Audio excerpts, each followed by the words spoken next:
बड़ी खबर इटावा से है, जहां पर इटावा में मां बेटी हत्याकांड का 4 घंटे में खुलासा हुआ है। पुलिस मुठभेड़ में आरोपी गिरफ्तार किया गया है। दरअसल आपको बता दें कि इटावा भरथना क्षेत्र के ग्राम चंदेठी में मां बेटी की गला रेतकर हत्या की सनसनीखेज मामले का इटावा पुलिस ने महज 4 घंटे के भीतर खुलासा करने का दावा किया है। पुलिस ने कार्रवाई के दौरान एक आरोपी को मुठभेड़ के बाद गिरफ्तार किया है। पुलिस के अनुसार मुठभेड़ के दौरान आरोपी ने पुलिस की टीम पर फायरिंग की।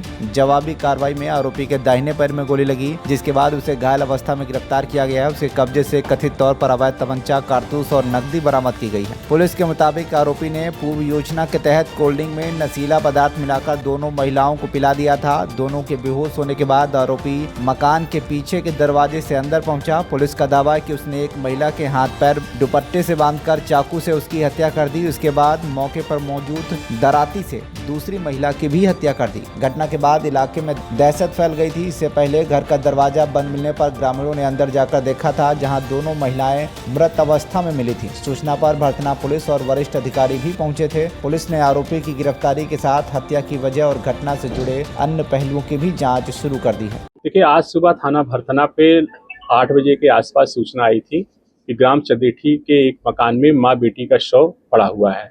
इस सूचना पे तत्काल थाना भरथना की पुलिस पहुंची थी।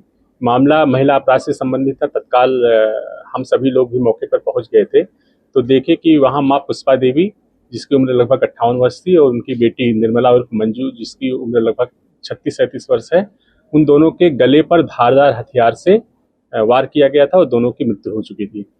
उस घर का कोई सामान के साथ छेड़छाड़ नहीं की गई थी। इस आधार पर ये पता चला कि ये जो मोटिव है इनका सिर्फ मर्डर करने का था। जब परिजनों से बात की गई, चूंकि उनके पिता और 2 जो भाई थे मृतका मंजू के, ये बाहर रहते हैं, नोएडा में और पुणे में नौकरी करते थे। उनसे बात हुई तो उनसे पता चला कि इनके ससुराली जनों से इनका विवाद चल रहा है।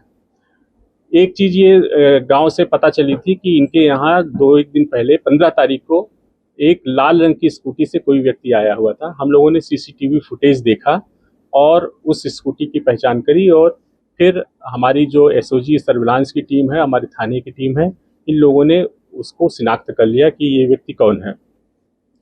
आज पुलिस मुठभेड़ में मुकेश यादव, जो रहने वाला कुर्रा मैनपुरी का है, ये इसे गिरफ्तार किया गया है। इसके पैर में गोली लगी हुई है। इससे जब पूछताछ की गई तो इसने पूरी घटना को सिलसिलेवार बताया। दरअसल मंजू उर्फ निर्मला की शादी 26 अप्रैल 2021 में किसनी थाने के सत्येंद्र के साथ हुई थी। जब ये शादी होकर के गई है तो वहाँ आपसी कोई मनमुटाव हुआ किसी बात को लेकर के, और 3-4 महीने के बाद ही ये बेटी आकर के अपने मायके में रहने लगी।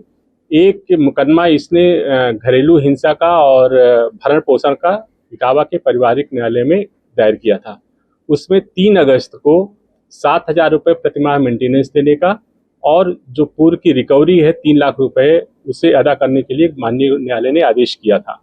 इससे क्षुब्ध होकर के इसके पति सत्येंद्र ने, जो एक मुकेश यादव है जो आज अभी गिरफ्तार हुआ है, इसका रिश्ते में साला लगता है, इनसे इसने संपर्क किया। ये पहले उसमें आर्मी में भी रह चुका है और वहाँ से बर्खास्तशुदा है। इसने इसके साथ प्लानिंग करी। प्लानिंग के तहत ये 3 माजा की बोतल साथ में लेकर गया। चूंकि मुकेश यादव का इसके घर में पहले भी जाना आना था और कहीं से दूर की रिश्तेदारी भी थी, तो उस विश्वास में ये 3 माजा की बोतल लेकर के गया था। एक सील्ड थी और 2 खुली हुई थी, जिसमें इन लोगों ने नशे की दवा मिलाई थी।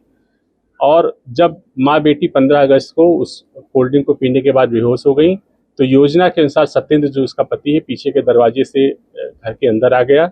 अपने साथ 4-5 दुपट्टे ले आया था, एक चाकू ले आया था। इन लोगों ने हाथ पांव बांधे और इसके बाद वहाँ पास पड़ी हुई दराती से, जो उसी के घर में थी, उस दराती को लेकर के और उससे गला रेत दिया गया। दोनों की मौके पर मृत्यु हो गई थी। और सत्येंद्र ने इसको 2.5 लाख रुपए मुकेश यादव को दिया था और ये बोला था कि तुम भी फरार हो जाना और जहाँ तुम रहोगे वहाँ मैं भी आ जाऊँगा। पुलिस हम लोगों को आगे कई हो सकता है पीछा करे तो हम फरारी काटेंगे। इसके लिए 2.5 लाख रुपए भी दिया था, जिसमें से 2,31,000 रुपए पुलिस ने बरामद कर लिए हैं। घटना में प्रयुक्त लाल स्कूटी भी बरामद हो गई है। घटना को इसने स्वीकार कर लिया है। इसके पति को भी बहुत शीघ्र हम लोग गिरफ्तार करेंगे।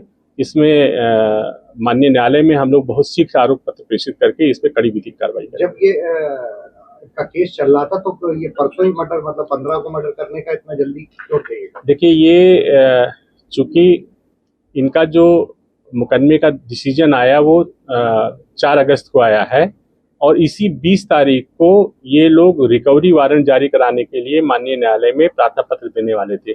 ये बात सत्येंद्र को पता थी। सत्येंद्र और मुकेश की मुलाकात 13 तारीख को, जो 13 तारीख है, इसी दिन जो है माननीय न्यायालय में मिली थी। तो ये चाह रहे थे कि उस प्रार्थना पत्र पढ़ने के पहले मैं इसको इनकी हत्या कर दूं। और वो सास से भी बहुत नफरत करता था। सत्येंद्र का मानना है कि ये जो सास है हमारी, इसी के कारण बेटी हमारे यहाँ नहीं आ रही थी, या हमारा फ्रिक्शन हुआ है, तो इसलिए वो उन दोनों को उसने हत्या की। क्या ये जो सत्येंद्र है वो क्या किसी विभाग में किस पद पर है, कहाँ तैनात है? नहीं, वो अभी ऐसे किसी सरकारी सेवा में नहीं है, सामान्य ग्रामीण जीवन है उनका। मुकेश का बैकग्राउंड क्या रहा है? मुकेश का जिस बता रहे सफाई कर्मचारी सुरेंद्र, मुकेश जो है ये आर्मी में रहा है पहले और 5-7 साल वहाँ नौकरी किया है। वहाँ से इसका कोर्ट पार्सल हुआ था चोरी के मामले में, वहाँ से ये इसे निकाला गया था और अब वर्तमान में ये आकर के कुर्रा में अपने घर पे रहता था। इटावा से शिव कुमार सिंह की रिपोर्ट, TV1 इंडिया न्यूज।